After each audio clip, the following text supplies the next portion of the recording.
Hi, and welcome to American Cowboy Coffee Reality Pro Rodeo, presented by Copper Spring Ranch. I'm Will Rasmussen.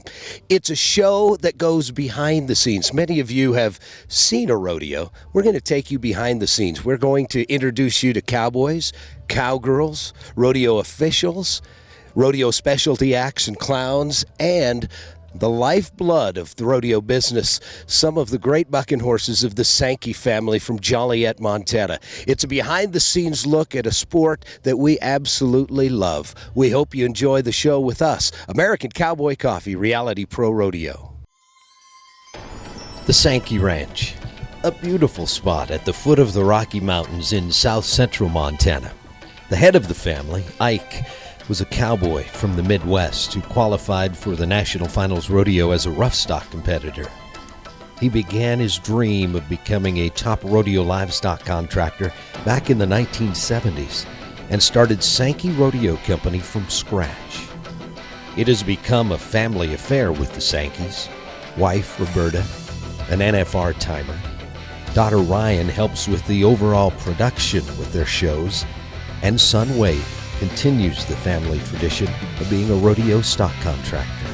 Ike and his family were named the world champion livestock contracting firm, a pinnacle, a goal, and they are quick to give the credit to the breeding program that has taken decades to develop and is a constant work in progress.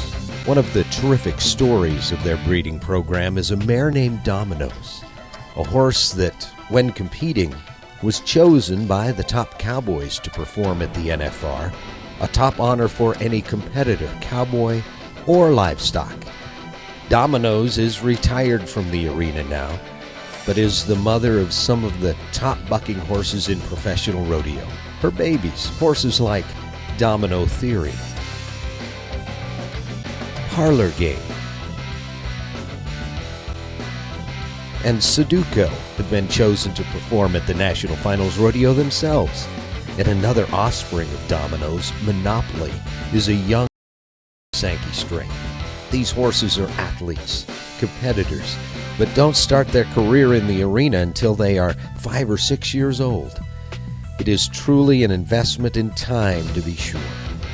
We have had the opportunity to introduce to you some of the livestock we are proud to feature on our show. Now I want you to meet J.R. Vizane of Cowley, Wyoming. My name is J.R. Vizane. I was born in Powell, Wyoming, February 22nd, 1992, so 19 years ago.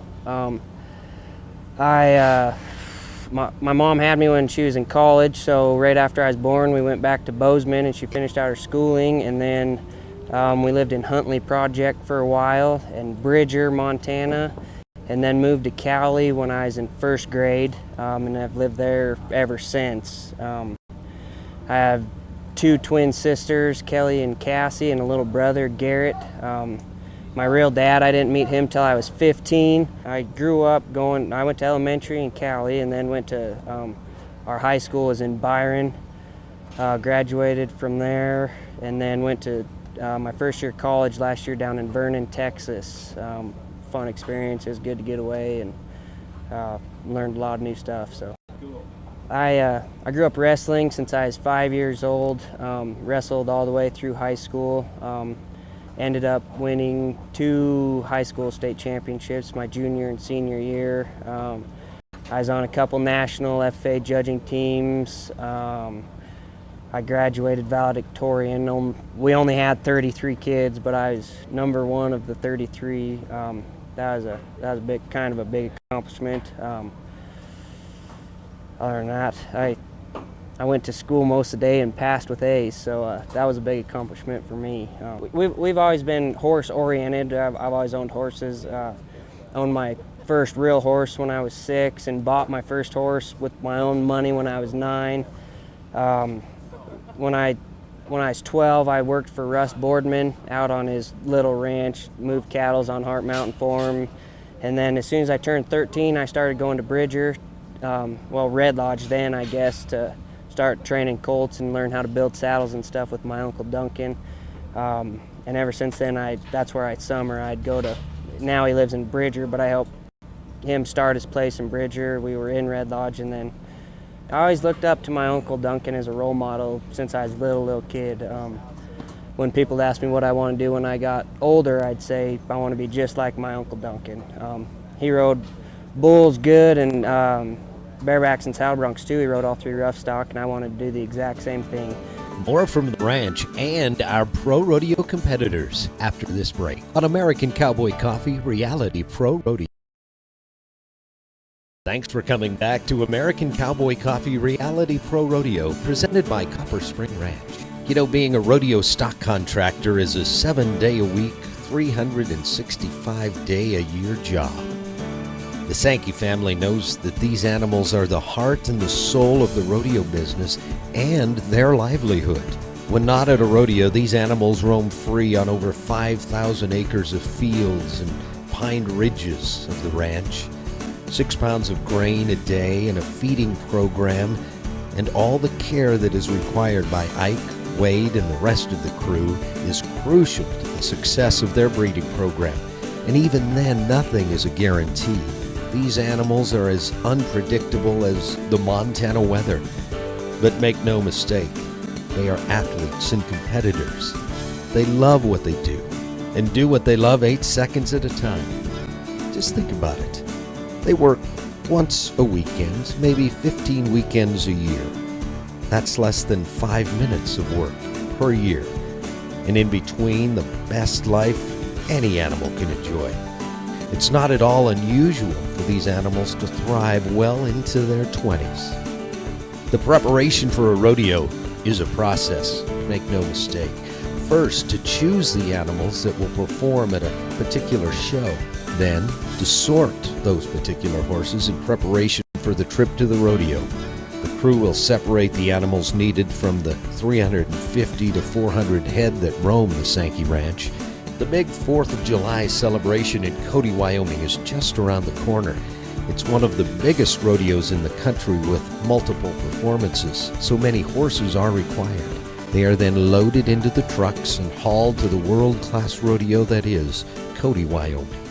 Cody, Wyoming, known to some as the rodeo capital of the world, and truly part of what was the Wild West.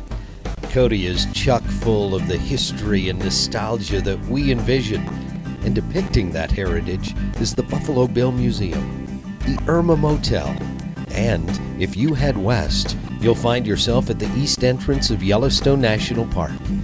What a great place to spend some time. And we are lucky enough to do just that. We are in beautiful Cody, Wyoming on the east entrance of Yellowstone National Park and one of the biggest 4th of July celebrations and rodeos in the country. Now let's meet Sue Smith from Blackfoot, Idaho, a National Finals Rodeo qualifier. She is the second of our featured contestants here on American Cowboy Coffee Reality Pro Rodeo, presented by Copper Spring Ranch. I grew up in San Diego, California. Actually, I lived in Oklahoma for a while, until I was 9 years old, and then back. I was born in San Diego, and then back to San Diego. And I just was horse crazy, and always had to have a horse. So eventually, when I was 13, I got my first horse. But it wasn't easy because my family had nothing to do with horses, so it was just me being horse crazy. After I graduated from high school, I went to a college in Idaho because they had a horse program, and ended up meeting a racehorse trainer there, and then went, to the racetrack. I was an assistant trainer in Idaho, with some racehorses, mostly quarter horses, some thoroughbreds. Growing up, I didn't really, I did a lot of gymkhana, but I mostly showed. I rode English a lot before I got into the racehorses and stuff, and I honestly thought that just kind of messed your horse up, So I ended up marrying a bull rider, and I didn't want to mess my horses up, so I took his dogging horse and made a barrel horse out of it. And that I was hooked. That was it.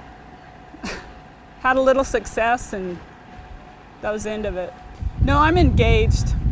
I should be married. Been engaged for about 8 years now. So, looking at the set here, the way they stake the arena for the barrels, it's kind of going to be tough because it's a big pin anyway. And they stuck them clear down at the end. So there's going to be a lot of horses run by the first barrel here. My plan is not to run from the gate and make my horse kind of wait on me so I can get up to the first barrel a little bit before I let my horse start his run. And then the third barrel, they've got it right on the fence, so that's going to create the opposite problem. Then I'm going to have to ride extra hard to get around that barrel without hitting it. So in my opinion, this set is going to be a little tricky, and hopefully we can use our heads and it'll work to our advantage. Like, it'll make this set probably benefit horses that are a little radier kind of horses than so much the real fast kind of horses that don't want to rate as much. We didn't feel like we drew very good here. We're way down on the ground, and the ground can get kind of deep. I think the committee works really hard on getting the ground as even as they can, though. Claimer and Tommy, that's Sammy's horse, my traveling buddy, they're pretty good buddies. They seem to do better when they're together because they just are more comfortable. They're pretty good friends, and they just chill better with each other's company. That's why we saddle on the same side, so that the horses will relax more. We want to keep them as relaxed as we can before we run them. Sue Smith is up in slack here at Cody, Wyoming. Slack is just competition that can't be included in the regular performances because of the numbers. It's kind of the overflow of rodeo.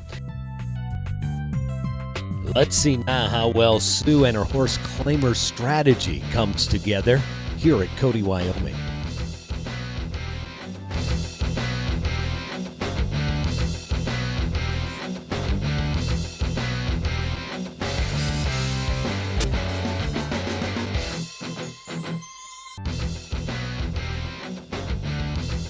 I like the plan, I like the strategy, and I like the run turned in by Sue and Claimer, that 7-year-old gelding.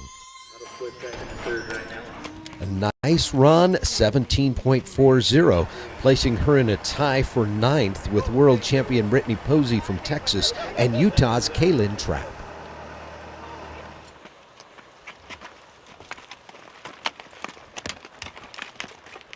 He likes to drink right after. On my run, like, speaking of the plan that I had, my horse actually responded really well, better than I anticipated. He almost was a little too late leaving, and then I probably should have had a little bit more speed going to the first because he crowded me a little, and that created me to almost tip that barrel over.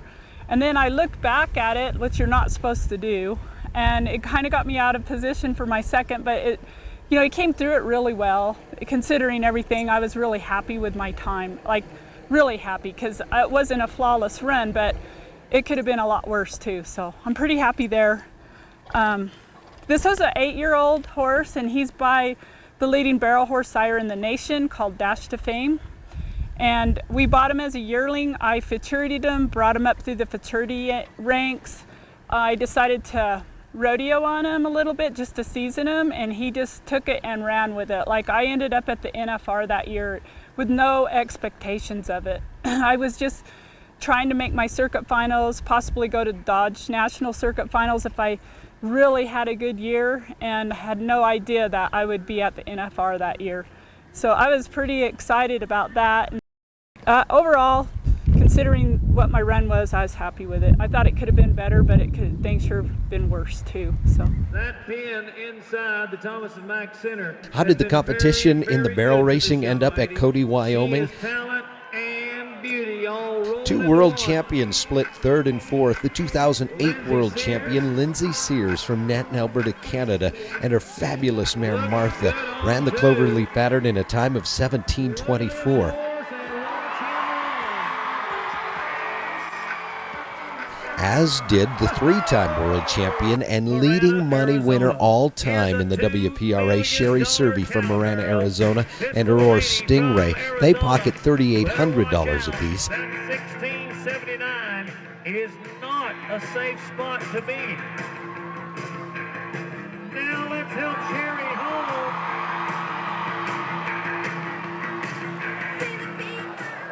Wow. Fast as they can. In second place, the beautiful Angie Metters from Blanchard, Oklahoma, who is a model, $1,723 and $5,500 to her credit. A barrel tipped over and knocked down is a +5 on the clock. Not quite.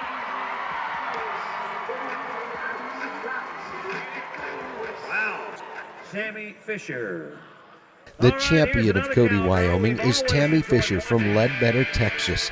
A teacher turned professional barrel race, ran the pattern in 1679 and a paycheck of $8,500.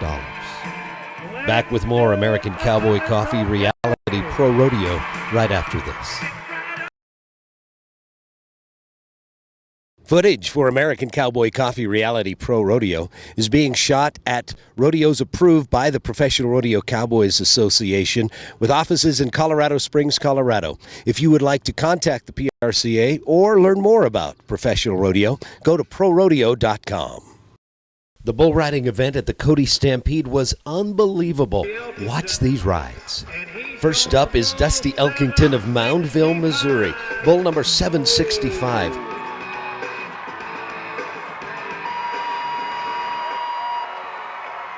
Unbelievable ride. What an effort. A score of 87 points. Watch Ty Posabon now from Canada. What an effort. And the judges reward him nicely for that effort here at Cody with 85 points. The number one man in the world is in town from Grand Coulee, Washington. This is Shane Proctor on a bull by the name of Elk Country. What a ride. What an effort.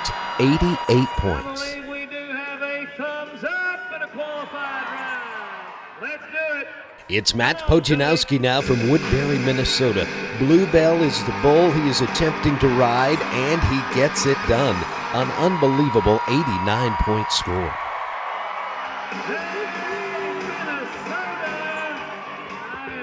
The bull is Womanizer. Steve Woolsey, Payson, Utah, a 5-time National Finals qualifier. He says, let's try it. Come on, Woolsey.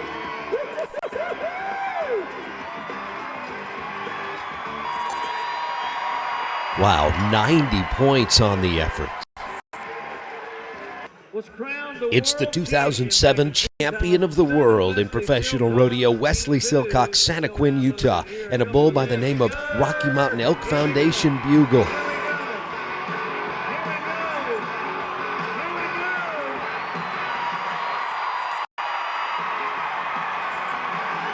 Holy mackerel, 94 points. Back with more American Cowboy Coffee Reality Pro Rodeo right after this. Welcome back to American Cowboy Coffee Reality Pro Rodeo, presented by Copper Spring Ranch from Cody, Wyoming.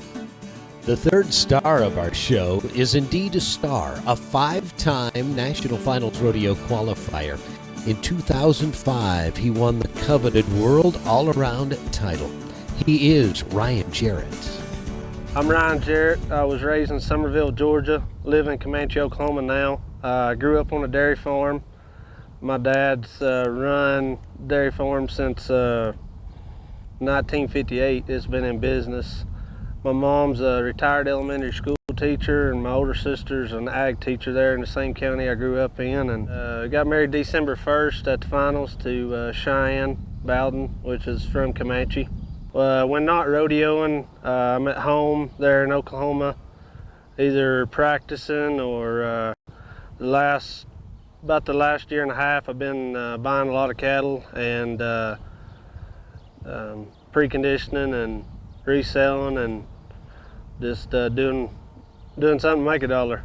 Started rodeoing, PRCA, going pretty hard in '04, traveling with 2 other guys from Georgia. Tim and Doug Farr. '05 we went again, and right here's 4th of July. Right here I split first at Cody.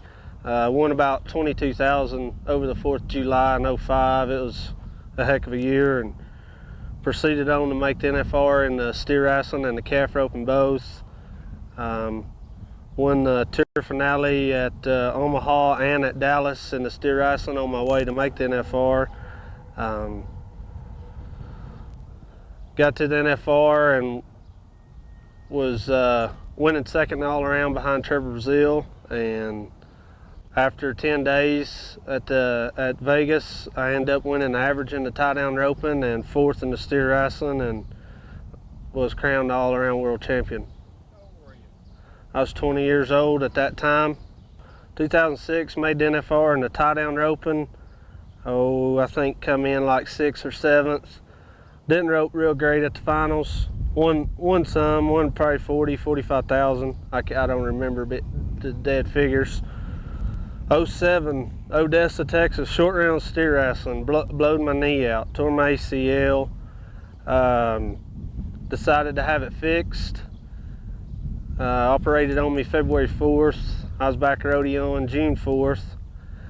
Not saying that I wouldn't have had my knee repaired, but I should have rodeoed that winter and see how it went. Just for the sake, might have had some luck at the winter rodeos, and with today's technology, a man can get healed from a surgery pretty quick. I might have picked a different time to do it. 08, had the finals made, and they had one rodeo left that I didn't really think nobody had a chance to get me at Waco, Texas, the Heartland finals. Scott Cornrose pushed me to 16th. 2009 was a good year. Made the NFR and tie down roping. 2010 was a good year. Made the NFR, tie down roping. I think I went in at least in the top 10. I don't remember exact position. Be sure and tune in next week as we check back in with our featured contestants, as well as the rodeo livestock, and continue coverage from the Cody Stampede in Cody, Wyoming. I'm Will Rasmussen. Thanks for watching. We'll see you next time on American Cowboy Coffee Reality Pro Rodeo, presented by Copper Spring Ranch.